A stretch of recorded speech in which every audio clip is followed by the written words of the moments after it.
Renungan hari ini, Sabtu 28 Maret 2026. Bacaan Alkitab menurut Injil Markus pasal 10 ayat 32 hingga 34. Yesus dan murid-muridnya sedang dalam perjalanan ke Yerusalem, dan Yesus berjalan di depan.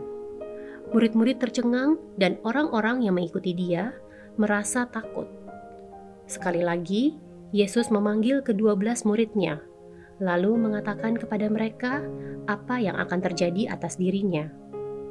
Sekarang, kita pergi ke Yerusalem, dan Anak Manusia akan diserahkan kepada imam-imam kepala dan ahli-ahli Taurat, dan mereka akan menjatuhi hukuman mati kepadanya. Mereka akan menyerahkan dia kepada bangsa-bangsa lain, yang akan mengolok-ngolok, meludahi, mencambuk dan membunuh dia. Tetapi sesudah 3 hari, ia akan bangkit. Pada tahun 1988, sebuah gempa bumi dahsyat meratakan sebuah sekolah di Armenia. Di tengah kekacauan itu, seorang ayah segera berlari menuju lokasi sekolah anaknya dan mulai menggali reruntuhan dengan tangan kosong. Selama berjam-jam dia terus menggali, meskipun petugas penyelamat dan orang-orang di sekitarnya menyuruhnya untuk berhenti karena bahaya reruntuhan susulan. Ayah ini tetap melangkah maju, menembus rasa lelah dan ancaman maut, karena dia mengingat janji yang pernah dia berikan kepada anaknya. Apapun yang terjadi, ayah akan selalu ada untukmu.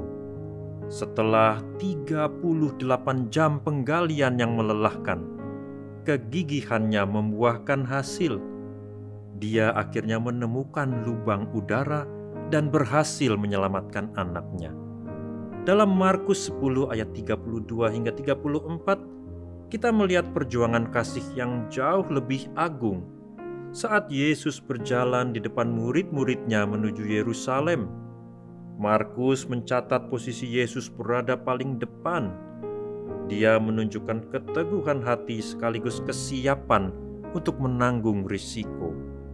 Di saat para murid merasa cemas dan ketakutan karena mengetahui Yerusalem adalah tempat yang berbahaya, Yesus justru mempertegas langkahnya.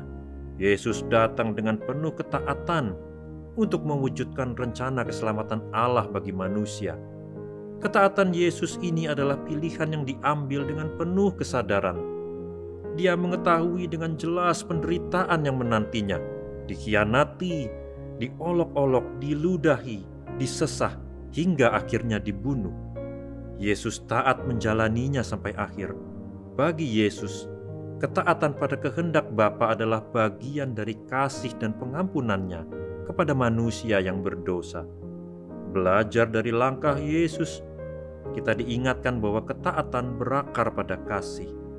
Saat situasi hidup terasa penuh beban dan tantangan, janganlah mundur, sebab Yesus ada bersama kita untuk menghadapi semua itu. Mari kita merespons kasih-Nya yang besar itu dengan tetap taat mengikuti teladan dan perintah-Nya. Marilah kita berdoa. Tuhan Yesus, terima kasih atas kasih-Mu yang begitu besar bagi kami. Mampukan kami untuk hidup dengan ketaatan yang tulus, yang tumbuh dari kasih kami kepadamu.